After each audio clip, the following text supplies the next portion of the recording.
Okay. Now we have our second panel of the day, Building a Culture of Excellence and Innovation, hosted by our own David Jones-Isaac, with John Hughes, Dom Talbot, and Derek Harlick. Please give a huge round of applause for our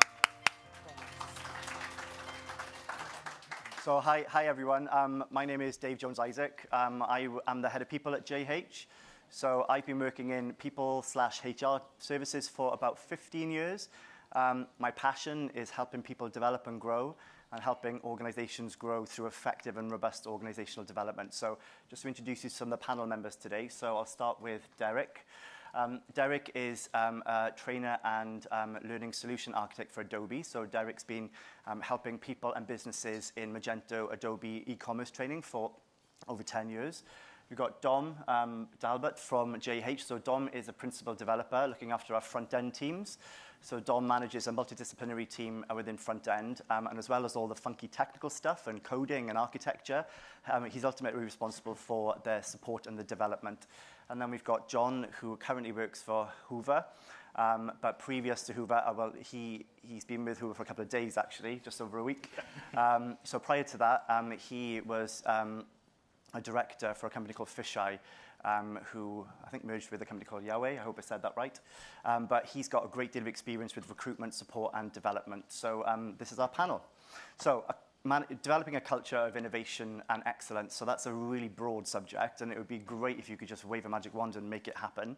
But you can't. It takes time, and there's so many different facets that support that growth into a culture of excellence and innovation. So it means very different things to different people, and we're going to hopefully bring some of that to light for you today. So my first question to Derek, what does a culture of innovation and excellence mean to you? Yeah, so I mean, it is a big question, but it's something that needs to be driven from the top down, and culture and innovation doesn't kind of happen in a vacuum. It requires people to be communicating with each other. And it's really obvious things, but they need to be communicating. They need to be experiencing things and sharing those experiences to then generate those innovative ideas. So just having people just be expected to pick up the job, if you like, is not good enough. You need to take people out there, let them experience things like this conference, share those experiences, and that be something that is done from the whole company point of view, and not just individuals responsible for that. Broadly, that would be my kind of idea of what would drive that. Thank you, Derek. And Dom, what does it mean to you? I think the way that I look at it, it's how do you build that team from the ground up in the first place? So how do you make sure everybody feels comfortable? And I think innovation tends to come when people feel really comfortable where they are. They can raise issues without anybody saying anything back to them to say that, no, this is wrong. You can ask stupid questions. But once you feel comfortable and you're in a good workplace, you can all open communication. It's transparency both ways with management and lower down. I think at that point, you can then start to unleash that creativity, and that's where the innovation comes out. So security, I think, is the biggest thing to start with. What about you, John? For me, it's the key thing is about having the right people. So it starts at recruitment. You can have potentially the most technical and amazing developer that's ever turned up, but if they're not a right fit for your team, you can only foster a culture. You can't build one. You need to start with the right people. And as the others have mentioned, you need to invest in those people. You need to invest the time and materials into giving them the chances that they need, and obviously the support as well. Okay, so let's talk about development. So it's really, really important that everyone within the business is developed, even more so our junior talent. So I know you've got some experience in like junior talent programs within previous organizations. So talk us through what that looked like, and were there any successes or challenges that you faced? So yeah, the biggest challenge as a smaller agency, when we started doing this, we were probably about 20 people. We were about 30 people by the time we were acquired last year. We're in a rural area. We can't compete with the bigger agencies. We needed to grow our own talent, basically. So we had a program of recruiting placement students and apprentices and that kind of thing, and investing in that talent. And yeah, there's lots of things that go into that. So we generally hired once per year and hired a few people at the same time. So we've got the kind of efficiency of being able to actually dedicate some of our seniors' time to these people, give them a proper program and onboarding and support. But equally, them having other people joining at the same time gives them other people to buddy up with, bounce ideas off. So yeah, that was and onboarding is quite key, isn't it? So talk me through what you did in regard to onboarding to make sure they had a really good experience. So it's kind of a two-pronged attack. So the phrase I like to use is we threw them in the deep end with real work, but we also gave them the armbands. So they did some real work as soon as they joined us, but equally they had 1 or 2 days a week of actual tutoring and mentoring, like a proper curriculum of how to do the basics in Magento. So we were very careful in that we, like I said, like graduates and apprentices, we made sure that these people already had some basic web development skills. We didn't want to teach them from scratch, so we start with a program on Magento and we went from there. But yeah, it needed to be a structured course with dedicated tutor. And that was okay. So Dom, you do this every day. You have juniors in your team. So talk me through your approach to identifying their needs and helping solution those needs. So I think the first thing is what we like to do is we look at where do they want to be in the future. So particularly for front end encompasses quite a lot of things. You can look at UI, you can look at data architecture. So trying to work out what it is that they enjoy so that we can unleash that passion and focus on that. So if they really want to get into the animation of front end, then we can start targeting that way of development for them. So we can find what they're excited about, and then we look at those on 3 monthly goals. So we set them about 5 to 7 goals that they can try to achieve within that 3 months. And we do the same when they're onboarded. We put an onboarding buddy as well, and we kind of do a split of learning and a split of client work as well to expose them to how we do things in different areas as well. And how do you, or what are your thoughts on how we account for the fact that everyone learns in a different way? So and everyone is a different, individual. Yeah. They absorb information. So talk me through what you do in that respect. So we've looked at Myers-Briggs. So essentially everybody gets a questionnaire, and it's quite thorough. But from that, we can kind of learn more about that person. So it's basic things of introvert versus extrovert, but also kind of what the learning styles are. Do they prefer to use video courses or books, or do they want to do an in-person workshop? And then we can tailor to that individual those courses, rather than just saying blanket everybody does a video course, but only 50% of you are actually going to benefit from that. So that way we can target, and we can sort stuff internally as well if there isn't an external resource as well to cover that. I guess there are 3 different ways, or 3 main ways that people learn. Exposure, experience, and education. So how do you factor that in? Because obviously it's very cost ineffective to just send everyone on courses. So how would you leverage the internal talent that we have to create really good learning experiences for their people? So one way we've tried to do it, we do an internal sort of workshop every month. We call it a nourish. So sometimes it's development, but sometimes it's also more soft skills. So recently, for example, last week we had a nourish on sleep and how better we can look after sleep. Because at the end of the day, that's really important for us, make sure that we're all awake and happy during the day. It sounds really simple, but it's really important. So the soft skills and how we look at those are quite important as well. But otherwise, because obviously every company, the projects are quite unique and how you do stuff, we also do development workshops introducing people to those technologies. So we'll get the experts from internal and say, right, even the basics, how to set up a Magento 2 project for anybody. Doesn't matter on your current level or discipline, this is how you do it.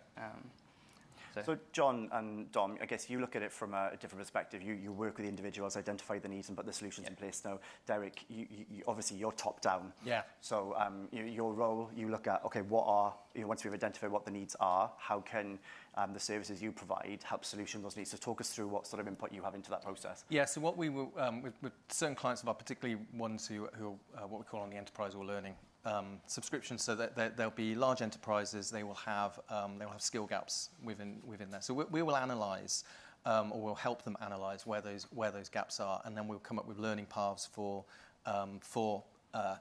roles more than individuals. So it's more kind of it's definitely far higher up. It needs all of those other processes in there, which is not the part that we touch. But what we can do is we can generate those kind of learning plans for each of the roles that they have in that organisation, and what the courses are, what the on-demand courses are, and also point them in the direction of any additional training material that they may have. So we'll develop that for them, give them that, and then obviously then we're monitoring the subscriptions as they come through and making sure that they're getting the best value that they possibly can out of that. In fact, we want them to kind of hammer it really, because that means that people are benefiting from it. So, but on top of that, though, we would also, highly recommend that there is, at least, and the more junior a role, the more often you need to check in with people. So, if you've got very junior people, you should be, checking in with them quite frequently to start off with, to make sure that, they are understanding the path that they're going down, and they don't need it adjusted, and so on. As time goes on, then the frequency of that kind of interaction can obviously get larger, but that's where we start from anyway. Okay, so I guess what we're saying is, development and focus on development for junior talent is a key contributor to creating a culture of innovation and excellence. So let's think of Maslow's hierarchy of needs. So because cultures are driven by people. Now, outside of the basic needs of food, oxygen, and water, the bottom of the tier is safety and trust. Yeah, and if you convert that into a cultural sense and how that builds, a really effective and robust culture for a workplace, safety is quite key. So how do you go about creating that kind of culture, or that feeling that people are safe, to learn and make mistakes and develop, whilst, again, encouraging them in terms of development? So, John, what do you think? So it's all about making sure that they know they're supported. You've got to give them the trust to make mistakes, but give them that safety net that the mistakes they make aren't going to have too big an impact. That's the responsibility of the kind of senior and the management side of the team. And it's I'm trying to think of lost my train of thought. Move over, I'll come back to it. Okay, Dom, what are your thoughts? I think that the first thing, as stupid as it sounds, is make sure that you've got that communication tool. Because there are examples of remote companies that remote just means working from home, but there isn't actually a communication tool in between, which is really essential because it keeps you communicating and building as a team. And what we do at JH, even in our dev meetings, we'll do, if there's time at the end of meetings, we'll do a virtual game together. So it's something like Among Us or a Pictionary sort of style thing. But it gives you that little social aspect which maybe you're missing from remote work, which is really important. But I think, as John was saying as well, that exposing vulnerability is really important. So particularly this is a lesson, I think, for seniors, that it's okay to show that you get things wrong. And if anything, it helps your juniors to learn that building up that sort of resistance of it's okay to try stuff out. And eventually that's where your innovation comes from as well, because not all innovation is going to be successful, so you've got to be confident to try stuff out, knowing that it might fail, and that's okay. And I think if your seniors set that example that actually you get stuff wrong, that's okay, that's good. I think the bit that, it's about making it okay to ask for help. So many people come in and start and they don't want to bother the senior people. They're too busy. Like, you've got to have a culture where it's okay to ask any question. There is nothing off limits. You've got to have that support. Are those the armbands you were referring to? Yeah. So I was really glad when you said the armbands, because that covers off the safety aspect. People learn through trial and error, don't they? People learn through making mistakes and checking with the person, and developing that safety net is so paramount. So, Derek, what's your view on that? Well, I think another aspect of it as well is knowing the people, and that can be lost, I think, particularly in the remote world that many of us live in. You might be dealing with colleagues that you literally know nothing about. So it's trying to break down that barrier, and just simple things like knowing that, I don't know, that they go for a run on a Sunday, or that they've got a dog, or they all these things that you're building a picture over time. So whenever you do have a remote meeting, having that opportunity to just exchange information that is kind of very mundane, very ordinary, but actually builds a picture. Because then when someone does need to go to someone for help, or is asking for help, then they're more likely to trust that person. They're more likely to think like, oh, well, I know that person. I think that's very easily lost at the moment, and I have seen in some organisations where there's just nothing. Everything is very formal, if we can get away from that and actually start breaking down those barriers, particularly remote wise, and in the physical world as well. To be honest, I'm just reflecting on a conversation we had over lunch actually. Mm-hmm. So if I was a developer, a junior developer, and I had a problem, in an office, you could just tap someone on the shoulder, can Yeah. you show me this? Or, and it's resolved quickly, isn't it? But in a remote first world or an evolving remote first world, it's more difficult to do. You know, you have to plan a call or plan an intervention, don't you? Plan a communication. So what's your view on how we try to erode that to get people collaborating better in a remote first world? Dom. I can see you're eager to share your view. Sorry, can you repeat the question? So, Derek and I were having a conversation over curry, actually, lunchtime, and we were talking about the complexities of sharing knowledge in a remote first world. So, you know, in an office, if I needed help with a coding problem or any other problem, you could just tap someone on the shoulder and say, hey, can you help me with this? And you've got an instant fix of you. Maybe not the best thing to induce learning because, you know, if you tell someone the answer to the problem, they're not learning themselves, are they? You know, so you can argue that remote first does encourage more critical thinking and more problem solving. However, you don't get that collaboration, don't you? And, you know, that kind of camaraderie that builds up through, you know, that interaction. So how do you feel we can resolve that? Well, I think the first thing that I kind of look back onto the soft skills, it's developing that communication. So if you need help, how do you communicate what it is you need? And I think sometimes we think, as speaking for myself at least, that soft skills were not necessarily my strongest point as a developer, and it's something that I've learned. So even when you communicate to project managers, it's how do you communicate, say, something codey, that you're trying to talk to people who aren't codey, so how can you use examples that will relate? And I think that applies with junior developers asking for help as well. So how can you ask for something, or even ask for direction? And I think as seniors, then trying to find ways to give direction without giving them the answer. And then that's where you kind of start learning about how do you Google stuff. A lot of us don't actually have that skill. So how do you Google stuff to find the answers that you need? And I think that is actually a really important soft skill to learn. As silly as it sounds, it sometimes needs developing.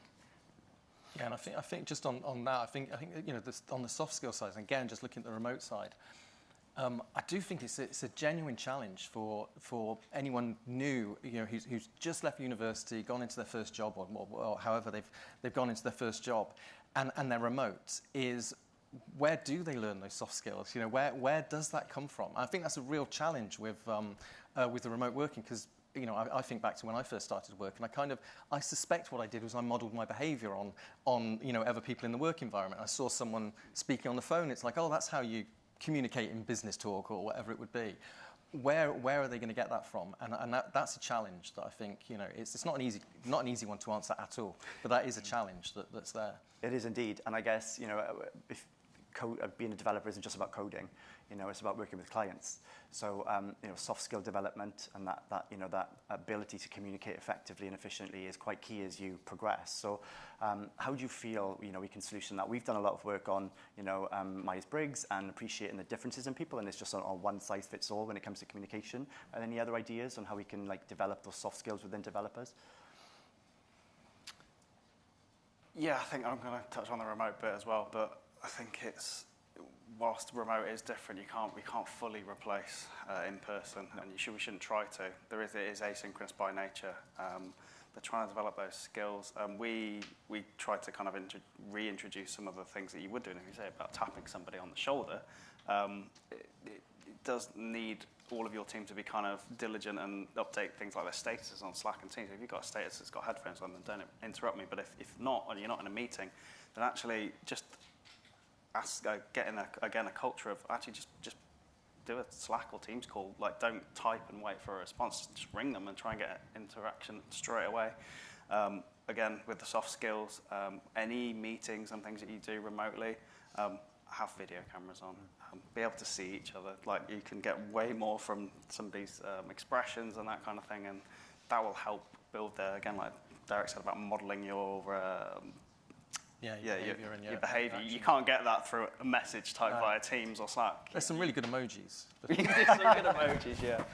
But yeah, it's a tricky one to do from a. So we've covered off like things like safety and trust, belonging. So right at the top of the pyramid of needs of a person and of a culture is about self-actualization, a purpose. So how do we get people, you know, to feel like they have a purpose and that what they do is valued and contributes to the strategic goals of the organisation? What's your view on how we do that, John? So the kind of obvious, simple answer is everyone needs a personal development plan. They need time. Ideally, they need a tutor or a mentor to help them on that journey. But yeah, having a plan, making it feel like they've got time and they feel important. And if equally, as part of that time or in addition, if they can potentially even be contributing back something that's meaningful for the company internally, not just like client billable work, that also can help build that kind of that loyalty and that just idea of, I'm making a difference. So, from my perspective, I totally agree. Personal development plans and career plans are absolutely necessary. But how do we get them to understand the position that they play within the organisation, which will ultimately, help the organisation attain its goals? So, that's about transparency, isn't it? So, this is the company's vision, these are our goals, and this is the part that you play, and it just trickles down. So, and that forms part of the PDP, but it's about transparency. This is our vision, this is our 3-year plan, this is our 1-year plan, and you will contribute this to that plan. So we do that to a degree within business. Do you think we need to get better at it? I think so, yeah. I think sometimes it's easier on a smaller scale. So at JH, we try to be as transparent as we can, all the way up to Jamie, all the way down. And it's also giving people opportunity for buy-in and to give feedback. So for example, within my role, I'll look at the architecture of the front end, but I try not to do it as a dictatorial sort of style of, I know better, this is what we're doing, but give the whole front end development team, junior to senior, opportunity to go, you know what, I don't like that, can we do it differently? And make sure that everybody kind of signs off on that and everybody's happy. And then everybody's kind of contributed to, right, we're going forward with this, we're all happy, and I've kind of played this part. And I think giving those opportunities can be difficult, but I think they're really important if you can find them to give everybody that say of how we do stuff. Derek, what are your thoughts? Yeah, I mean, well, we, if I was just looking in the organisation I'm in, we as a department, we know what our role is based on the larger section that we're in, and so we have targets and we have objectives that we're expected to meet, and those objectives are then distributed among the team, and we know what our role is in that. It's more than just being a trainer or being a learning architect. It's also how do we contribute to the team as well, and also that feedback is two-way. So in that respect, it's feeling like you're part of a team and you're a contributing part of that team.